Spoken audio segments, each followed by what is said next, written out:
I'd like to make a little table of what comes in and out of the coal part of Abbott power plant.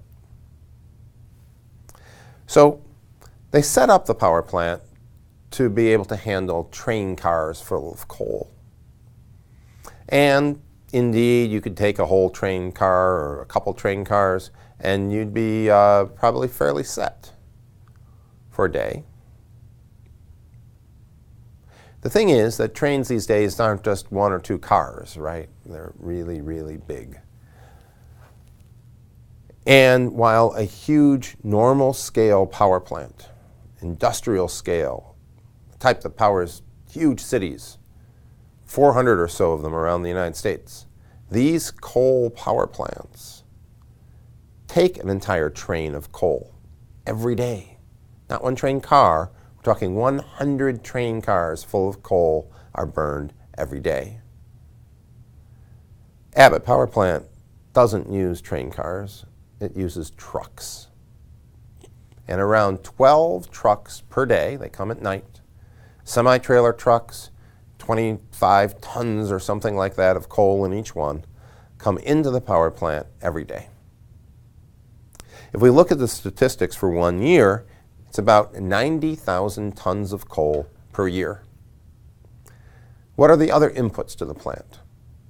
Well, because of the pollution control, we need to bring in gravel, limestone. There's 7,000 tons per year of limestone, of gravel, brought into the power plant. And clearly you're going to need some water, not just to make the steam, but in the whole loop of the processes. And while you normally don't think of it, it uses a lot of air, right? It takes the air, pumps it through, turns the carbon into carbon dioxide. That's where the oxygen comes from. So those are our inputs. What about on the output side? Part of the carbon does not burn. And the moving grate type of coal burner is not the most efficient. So some of the ash will still have some carbon with it. It turns out that there are 11,000 tons of ash removed each year. The sulfur, ideally, has been combined with the gravel and turns into gypsum. And it's nice to know there's more gypsum coming out than there is gravel coming in. That's good. That means the rest of it was probably the sulfur that we took out of the coal. There are also 11,000 tons of gypsum taken out of the plant every year. 12 trucks come in, 12 trucks go out. Maybe 3 or 4 of those trucks are filled up with either ash or gypsum. What do they do with it?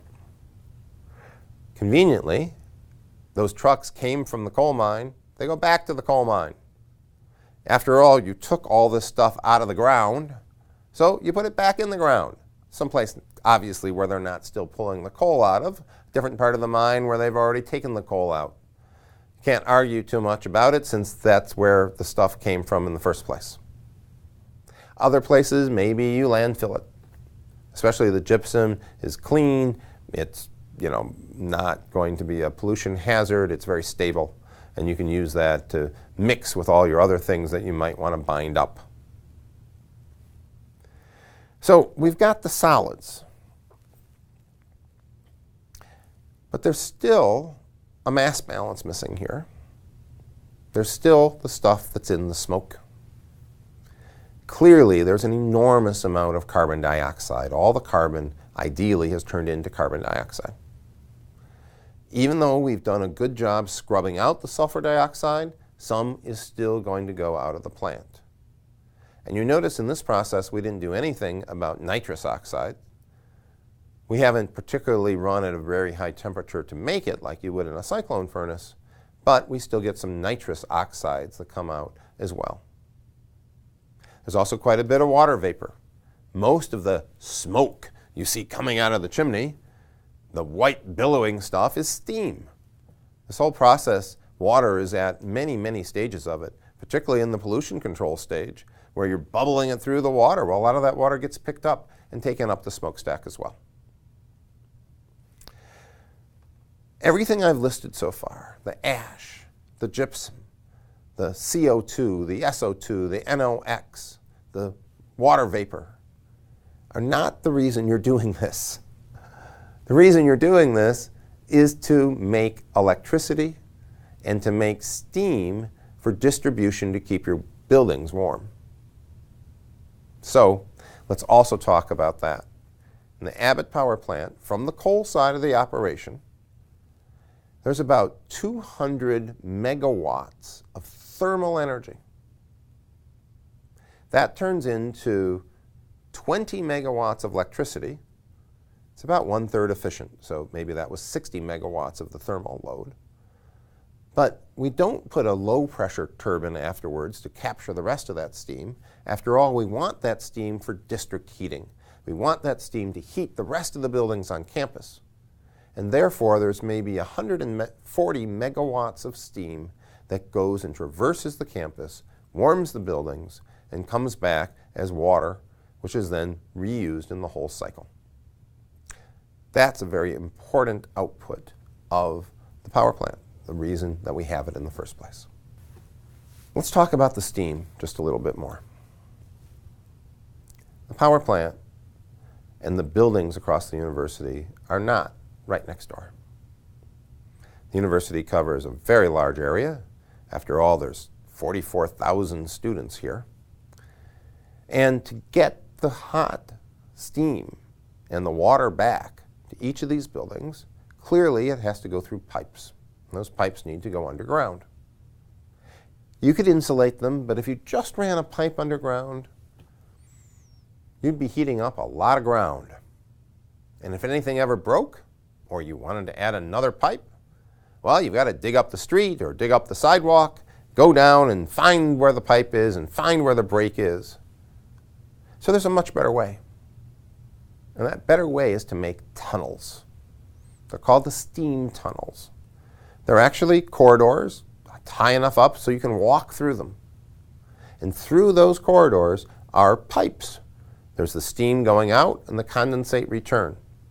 And since we now have a system to connect all of the buildings together, sometimes you run other things through them that need to get from one building to another. Because they're in a tunnel, the cross-section of the tunnel allows insulation. So imagine, if I look at a cross-section, here's the tunnel, and maybe along one wall you've got these pipes connected, right? And this is tall enough so you can walk through here, not hit your head, and the pipes are bringing it. And there's lots of air insulation all around here so that these pipes do not lose their heat. If you contrasted that with just the pipe going through all of the dirt, you lose heat. And here you have insulation. Here you have insulation. Here you lose heat. So tunnels become a very convenient way to connect the buildings on campus in an efficient manner. Since the system is very old, occasionally pipes start leaking or need replacement. You can walk through there and fix it all. You can inspect it on an almost daily basis to make sure there are no steam leaks or other problems going wrong. As the university grew, the electric use and needs for the university grew as well. You can buy electricity, of course, from the local utility, but since we're a large sole user, there was a thought that how about if we just expand our power plant? Could we expand the power plant and in time, since we're generating our own electricity, save money as compared to buying electricity that someone else made for us? And if you have the capital to make that investment, clearly the answer is usually yes. So the university did indeed install a new power plant, a new part of the power plant that makes an additional 40 or more megawatts of electricity. This addition to the power plant uses natural gas. Just like the rest of the electric capacity growth in the U.S. has been from natural gas, the capacity growth in the university has also been from natural gas. These are natural gas combined cycle turbines. The gas and air come in, they're burned.